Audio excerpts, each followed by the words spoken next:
d'entre eux garderont des séquelles définitives conduisant à une perte d'utilité.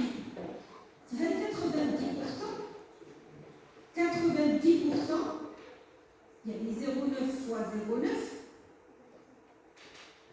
guérissent sans séquelles. Et parmi les 90% qui guérissent, 10%,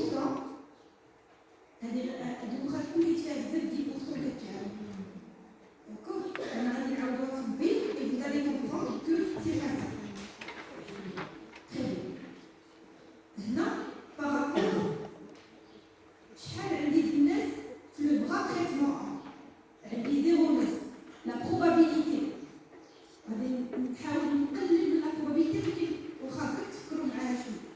La probabilité d'être malade, guéri, sans séquelles, sous traitement A, le bras A, 0,9 fois 0,9. La probabilité de le bras sous traitement A, guéri avec séquelles, c'est parmi les 90% guéris, 0,9, 10%, soit 0,1. Et les décédés, c'est parmi tout le bras, les suites sous traitement A, tu as 10% de personnes qui sont décédées. D'accord? Donc, c'est le traitement A. Tigolia, le traitement A coûte, et c'est une définitive conduisant à une perte d'utilité de 10%. Maintenant, je vais parler de coût et je vais parler d'utilité. La correction des des erreurs. Donc, les noirs des d'accord? Donc, c'est qu'on arrive, je suis une lâche en ça. Le coût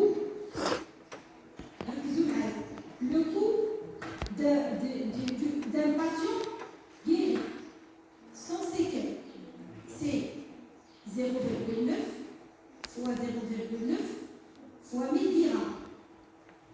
Le coût, donc, chiffre fois 1000 dirhams. Zaïd, le coût d'un patient guéri avec séquelles, c'est 0,9 fois 0,1 fois 1000 dirhams, le coût direct du traitement, plus 100 dirhams, le coût de traitement des séquelles, de l'entretien des séquelles. Le coût d'un décédé maintenant, c'est 0,1, il y a 10% du bras traitement A fois 1000 dirhams. Parce que même s'il est décédé, il a coûté 1000 dirhams comme coût direct. C'est bon? Si vous voulez calculer le coût du traitement A, le coût moyen du traitement A égale 0,9 fois 0,9 fois 1000 dirhams plus 0,9 fois 0,1 fois 1100 dirhams plus 0,1 fois 1000 dirhams. Jusque-là, c'est compris. Le coût moyen du traitement A dans le groupe qui prend le traitement selon le devenir de la situation de chaque patient. Est-ce que je peux passer le coût de le traitement B, je me prends le même raisonnement avec le l'utilité. Le traitement B maintenant. Le traitement B, j'ai des guérisons sans séquelles, des patients guérisants avec séquelles, et j'ai des patients décédés.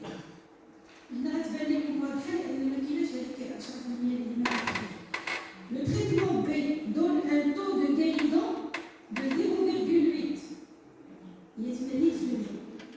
Les autres patients décèdent. C'est une ligne de contraste 20%.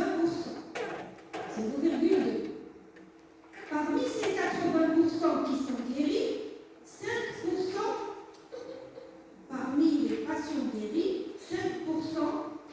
garderont des séquelles. Donc parmi les 0,8, 5% gardent des séquelles, 0,05. Bien. L'hydrate, c'est 0,95. Ça fait 80% guérissent. Parmi ces 80%, 95% guérissent sans séquelles et 5% guérissent avec séquelles. Très bien. Donc ça, c'est la probabilité d'être un patient guéri sans séquelles sous traitement B. La probabilité d'être un patient guéri avec séquelles sous traitement B et la probabilité d'être décédé sous traitement B. Le devenir des patients sous traitement B. Est-ce que c'est compris? Maintenant, on veut calculer le coût moyen du traitement B. Coût moyen égal le bras 0,8 fois 0,95 fois ça coûte combien le traitement B? 800 dirhams. Là, 800 euros, c'est la même chose. Plus 0,8 fois 0,05 fois combien coûtent les séquelles? 800 plus 100, c'est 900.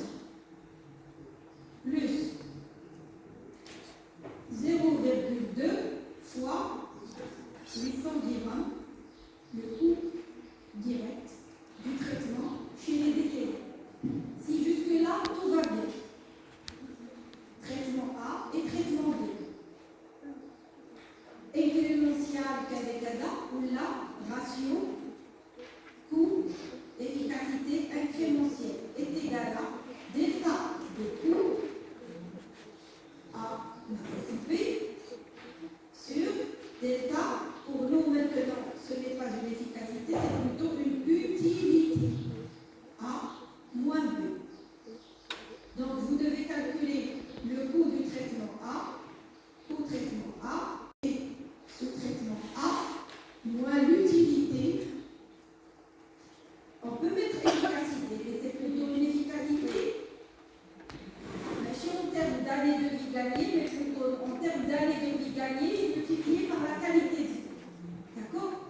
J'aurais pu mettre une étude coût-efficacité avec, pour le dénominateur, les années de vie.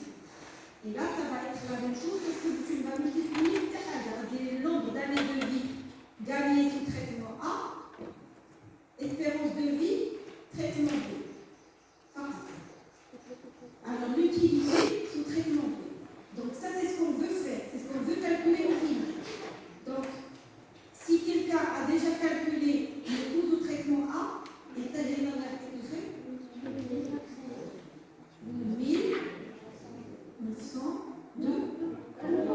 1009. 1009. Allez, c'est sûr. Oui. D'accord? C'est le coût moyen en dirham, en unité monétaire. D'accord? Ou la euro. Je peux dire à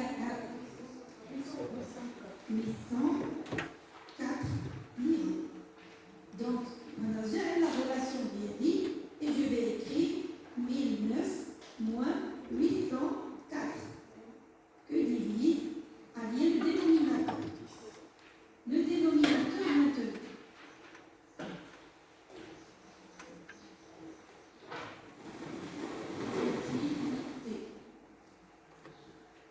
Maintenant, comment on va faire pour calculer l'utilité? L'utilité, c'est le nombre d'années de vie gagnées multiplié par le score de qualité. Sans séquelles, le score de qualité de vie dialogue, il est de combien? Sachant que le score de qualité de vie, les questionnaires de qualité de vie varient entre 0 et 1. 1, bonne qualité de vie. 0, décès ou la mauvaise qualité de vie. La pire qualité de vie qui est 0, c'est le décès. Ou entre les deux, quels sont les différents scores bien des participants. Donc, les patients, un patient, la cohorte vient le bras A, sous traitement, dans traitement B. Sous traitement B, guérison sans séquelles. Pour calculer l'utilité bien, qu'est-ce qu'on fait?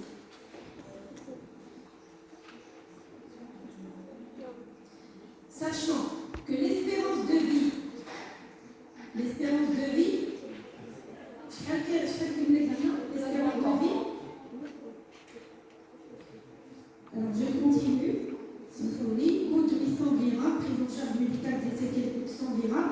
L'espérance de vie des patients guéris est de 50 ans. Tous les calculs, donc 50 ans. Pour calculer l'utilité, toujours, il attend sur la probabilité conditionnelle.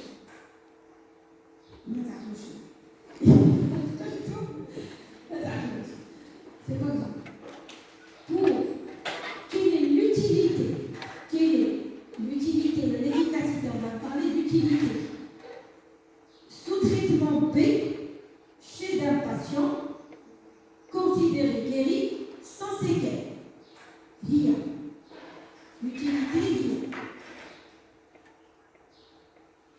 0 fois l'espérance de vie, 50 ans, fois le score de qualité de vie, 1. C'est le calcul d'utilité. Son traitement B chez un patient guéri sans séquelles. Un patient guéri avec séquelles. Avec séquelles. 0,8. La probabilité que tu sois guéri sans séquelles, la probabilité d'être guéri sans séquelles, c'est 0,8 fois 0,05 fois 50 ans fois le de réduction d'utilité 10%. 0,10 Ouais. 0,1 10%, c'est un milliard Ouais. de réduction.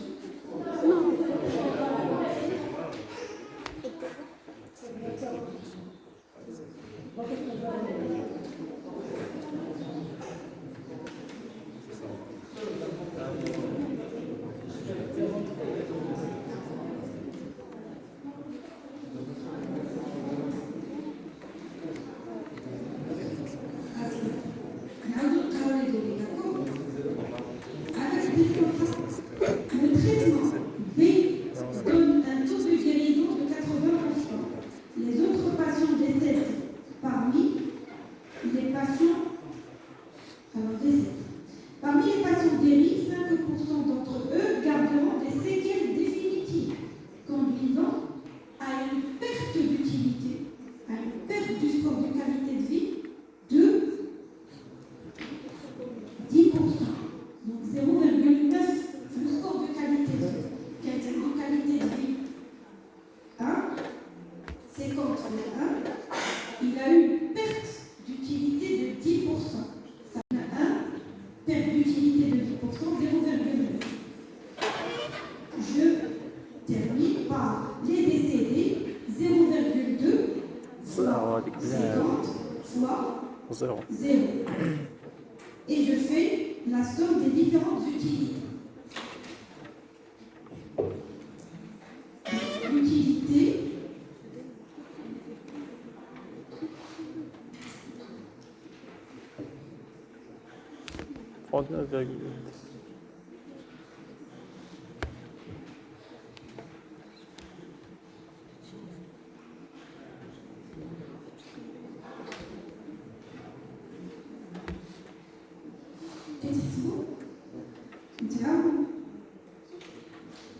donc ça vous fait, il y a dit la même chose, 0. Donc, le vie, on est 0,8 fois 0,95 fois 50. C'est correct. Donc, c'est 38. Plus 1,8.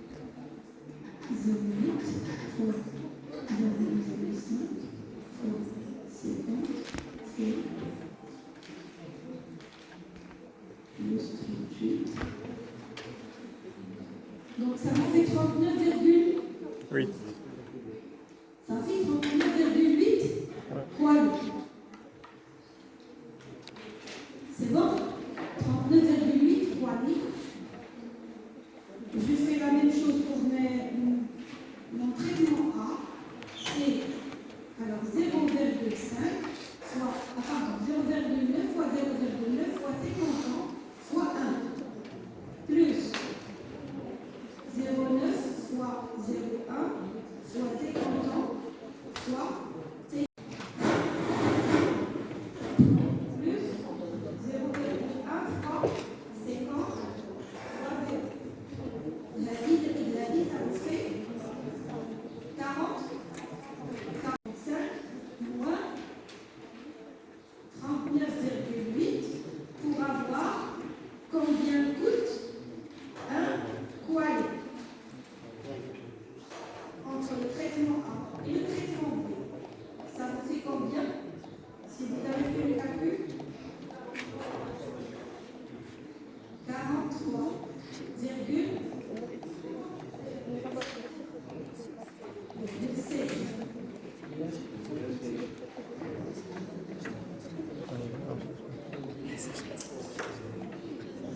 Donc,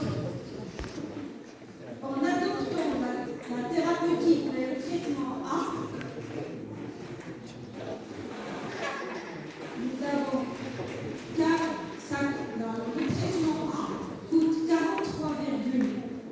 43,16 dirhams de plus pour chaque mois de vie d'année. C'est bon?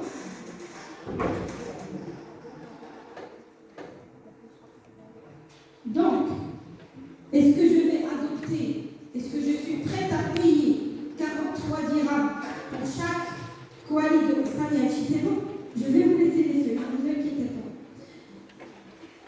Est-ce que je suis capable d'être le willingness to pay, l'acceptabilité, le seuil d'acceptabilité de payer? Est-ce que je peux payer 43 dirhams? Alors, calculez pour chacun. Attendez. Alors, représentez, Madame Chibouchkil, parce que vous n'en aurez pas besoin, l'horizon temporel, etc. Calculez pour chacun des traitements le coût moyen, etc. Le résultat moyen en poids, etc. Calculez le ratio coût-efficacité moyen de chacune des alternatives et la valeur d'IEL, le ratio coût-efficacité incrémentielle. La propension à payer ou l'acceptabilité, c'est le willingness to pay, est de 30 dirhams par quali. Dans l'institution de la collectivité pour payer 30 dirhams par quali. Sous l'hypothèse d'absence de contraintes budgétaires, il y a des contraintes budgétaires, il y a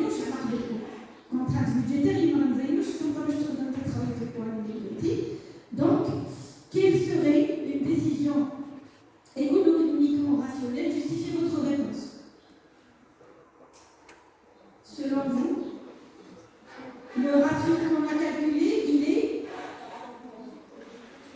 il est supérieur.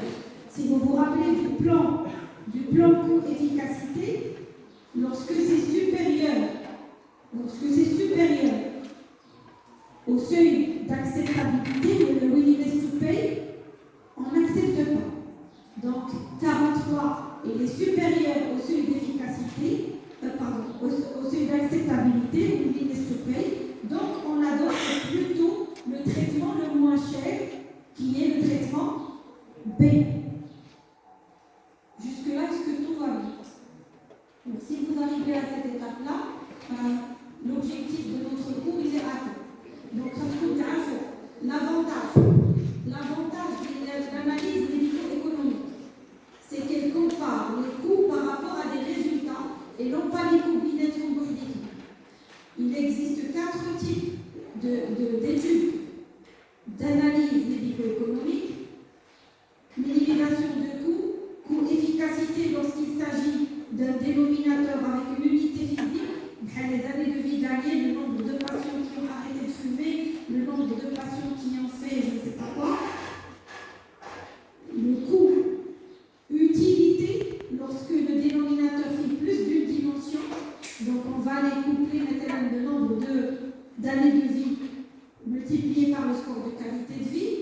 J'avais parlé de Dali la dernière fois, c'est le score d'handicap, il s'interprète d'une manière différente. Le score d'handicap par rapport au nombre de vies, au nombre d'années de vie gagnées.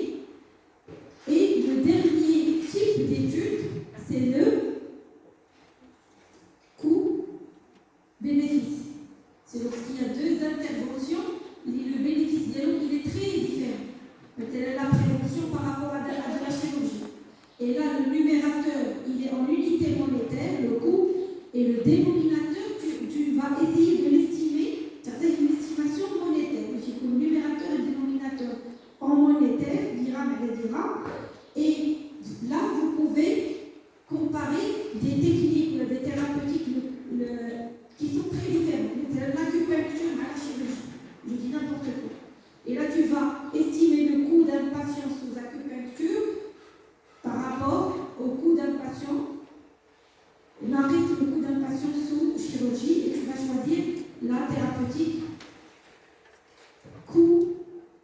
bénéfique, coût bénéfique.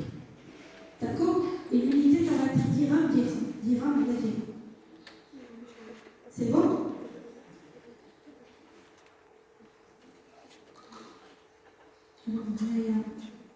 Et dans la question du Bafara, je vais éliminer, donc c'est pas la peine. Très bien.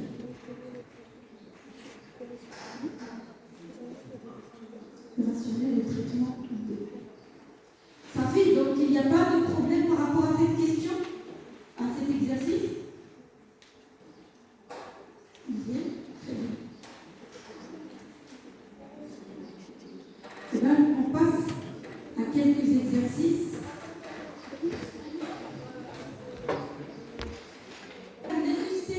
Le coût direct, le coût indirect et le coût intangible, c'est très important à comprendre. Voilà. Donc, il faut vérifier de la contrôle.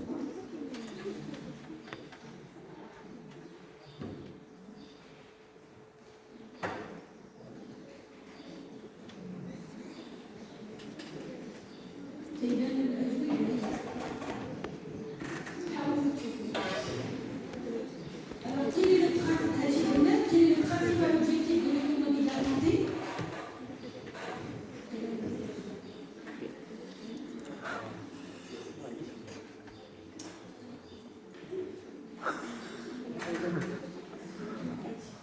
Alors, quel est le principal objectif de l'économie de la santé? Est-ce que c'est maximiser le profit des hôpitaux? C'est que c'est l'économie de la santé, c'est des questions choix uniques.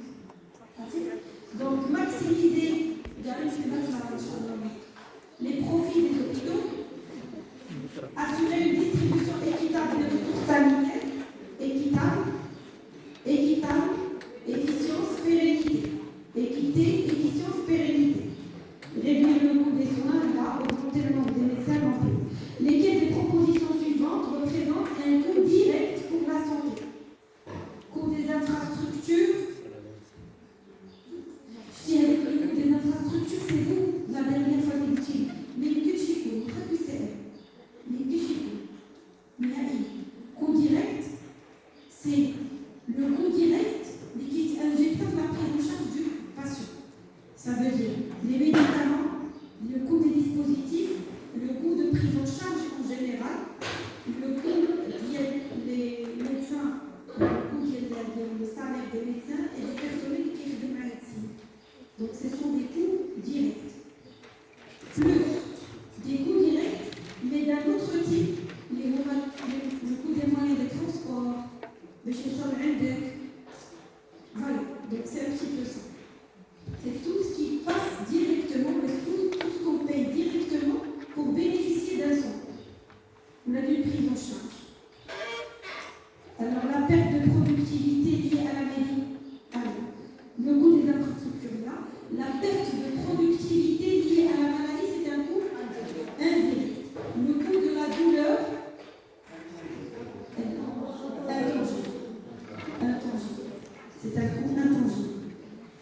Coût des régimes de santé publique.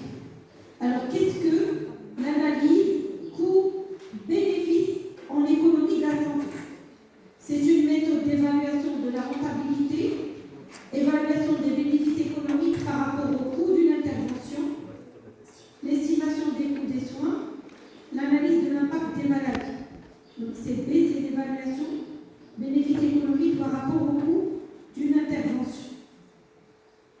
Alors, dans quel cas une intervention en santé serait-elle considérée comme économiquement efficace lorsqu'elle améliore la santé tout en minimisant les coûts, lorsqu'elle maximise tout en minimisant les coûts,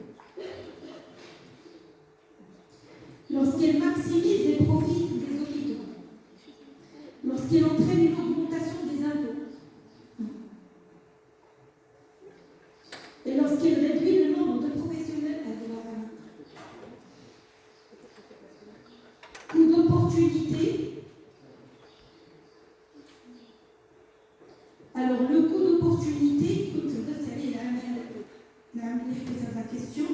Alors, c'est quoi le coût d'opportunité d'une manière très simple?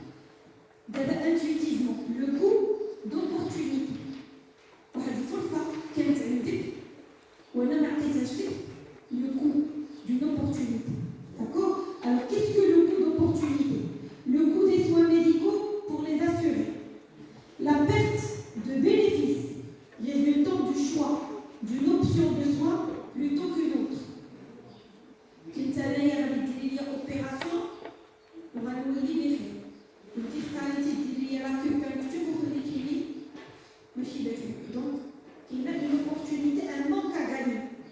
Donc, la perte de bénéfices résultant du choix d'une option de soins plutôt qu'une autre. Le coût des médicaments spécifiques, le coût des équipements médicaux inutilisés, c'est deux. C'est la perte de bénéfices résultant du choix d'une option de soins plutôt qu'une autre. Quel est l'impact principal du vieillissement démographique sur les dépenses en santé? L'impact principal du vieillissement, les dépenses en santé. La réduction des dépenses. Une augmentation des coûts en raison d'une population plus âgée qui nécessite des soins de santé continue. Une meilleure allocation des ressources, pas du tout. Une diminution des coûts grâce à des traitements plus efficaces. Diminution des coûts.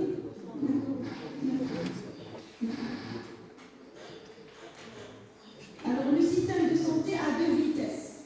Ses références.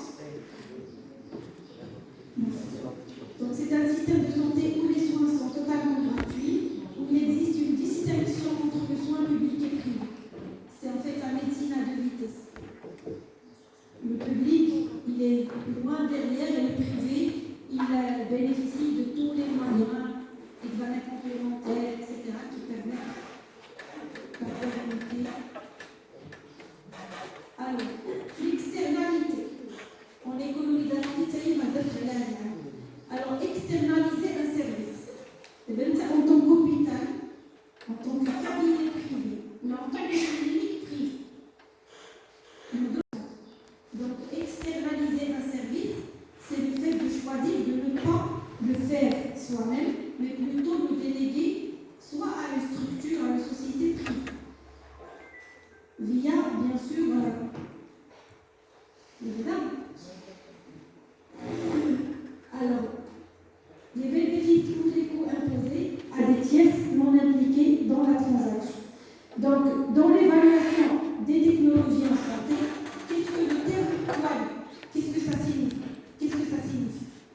Est-ce que c'est la quantité d'aliments consommés par patient? C'est la qualité de vie ajustée par l'âge? Le coût des médicaments sur une période donnée? La quantité d'argent allouée par le gouvernement? La qualité de vie ajustée par l'âge. La qualité de vie ajustée par l'âge doit avoir le nombre d'années de vie d'un. Disparition ou région. Donc la disparité en santé, l'augmentation des coûts des soins dans les régions rurales, non. Qu'est-ce qu'un système de tarification à l'acte? Alors le système de tarification à l'acte, c'est un système la tarification à l'acte, c'est une sorte de comptabilité analytique. Une sorte de comptabilité analytique. Alors la comptabilité, qui est la comptabilité globale, qui est les recettes, etc. Et puis il y a la comptabilité analytique qui cherche à savoir, par exemple, combien coûte un patient diabétique. Combien coûte un patient PR, polyarthrite rhumatoïde, une patient. Donc, c'est une sorte de comptabilité analytique. Donc, la tarification à l'acte, c'est un système où les patients payent pour chaque consultation de traitement spécifique. C'est un système où les patients payent un tarif forfaitaire pour tous les soins. Il y a une situation générale. Les patients qui pour consultation, surtout du public, ils payent un tarif forfaitaire. Par contre, les cliniques privées, ils laissent un multi-usurel, c'est ça. Donc, il y a une tarification spécifique pour chaque consultation et pour chaque traitement administré. Mais j'ai une tarification forfaitaire sur une consultation qui est style. Quelle que soit la consultation, on va faire une injection, on va faire ECG, on va faire tarif forfaitaire. Il y a la situation actuelle. Par contre, la situation voulue, c'est une tarification à l'acte. Ça veut dire chaque acte, il coûte. Mais alors, je n'ai pas le type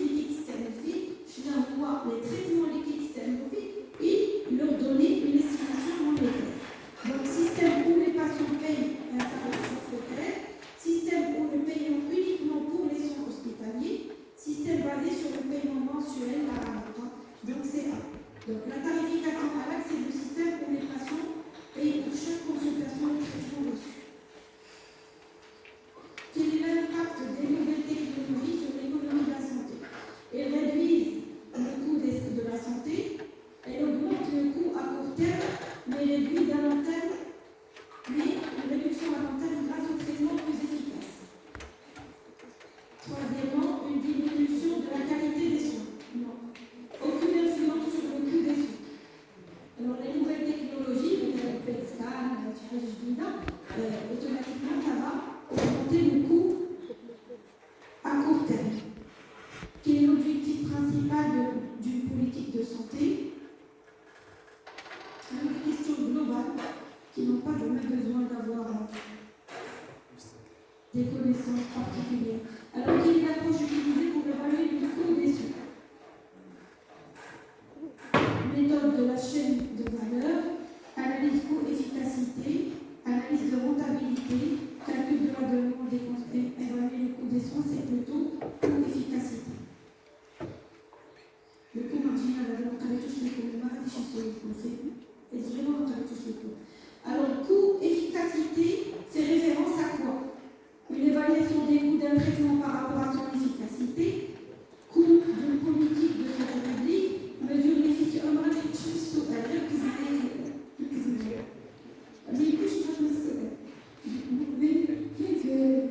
почему?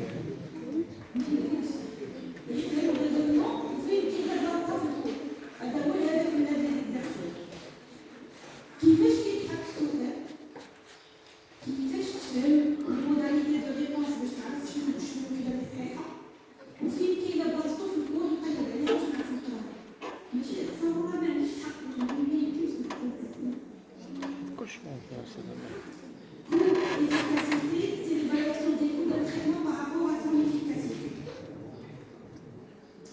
Alors, parmi les options suivantes, laquelle est un exemple du coût direct? Perte de productivité, c'est un coût indirect. Coût d'hospitalisation et de médicaments, coût direct.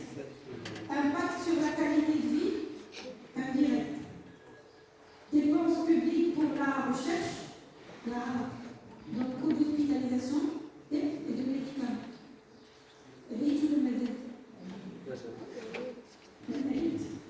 Quelle est l'une des limites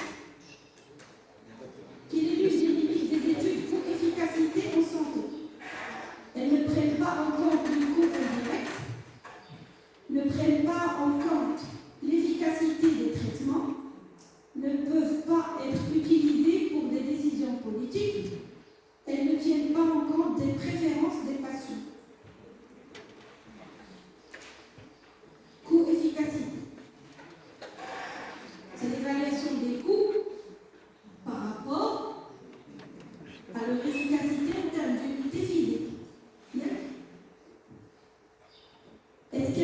Est-ce qu'elles prennent en compte les coûts indirects? L'exemple de là, coût direct. Ne dis ce que je sais. Il est dit et tu as évalué le coût indirect. Tu peux l'évaluer. Donc, il a indiqué les données sur le coût direct. Tu peux faire une étude coût-bénéfice ou la coût-efficacité. Si tu as les données sur le coût direct et indirect, j'ai diminué le coût de l'intervention A en termes de coût direct et indirect, moins l'intervention B en termes de coût direct et indirect. Donc, le coût indirect, il est faux. Elles ne mesurent pas l'efficacité du traitement. Elles ne peuvent pas être utilisées pour des décisions politiques. Au contraire, après la médico-économique, elle a été faite pour prendre des décisions politiques éclairées, justifiées par des études. Elles ne tiennent pas en compte les préférences des patients. Donc c'est plutôt D. D était au moment très légitime à résoudre. Le modèle, il coûte tant, bénéfice tant, c'est très. Le coût, il peut être direct, indirect, et même intangible, il indique la donnée, sachant que c'est difficile d'avoir la donnée. Régime d'assurance maladie universelle est destiné à garantir, dans le bon sens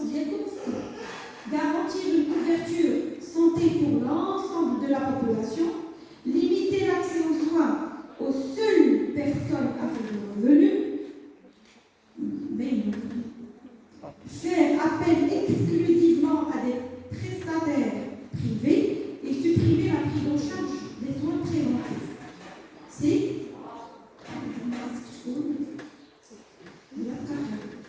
alors, dans un modèle économique de santé, la notion de disponibilité des soins signifie la capacité d'un pays à offrir des traitements, la capacité d'un individu à accéder financièrement aux soins, l'accès effectif aux soins de santé au niveau local et la capacité d'un hôpital à générer des profits. C'est l'accès effectif, c'est la disponibilité, c'est vraiment le bon sens pour répondre à la question. Là, il y a l'assurance maladie universelle. Bon, c'est tout. Alors, que signifie l'équité en santé?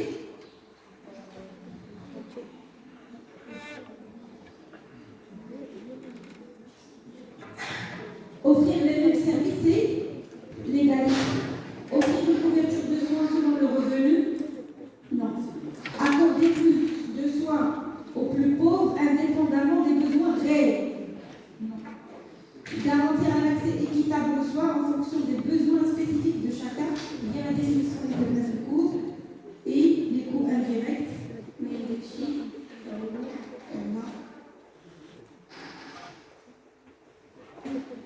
raisonner et d'une manière réfléchie. Sinon, ramenez vos calculatrices. L'examen, il dure 1 heure. C'est 1h15, il a. Donc, dès même si vous faites 1 heure, même s'ils ont des crampes, ils ont 1h15 d'effectif. Donc, oui.